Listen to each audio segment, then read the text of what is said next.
रिश्ते नहीं होंगे हैं है की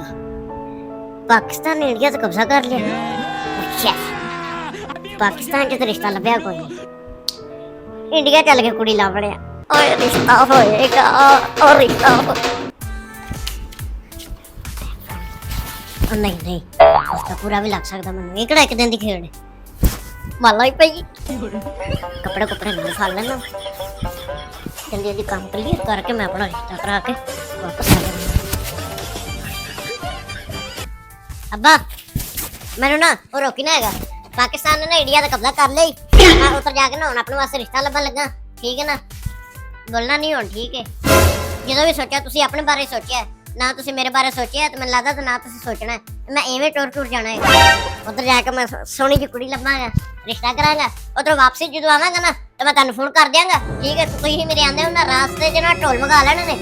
इस्तकबाल इधर भी करना है ताड़ी नो है या फिर हैं चलना मैं इंडिया ले भड़क मारते ने सोनिया इंडिया से रिश्ता लभन चलिए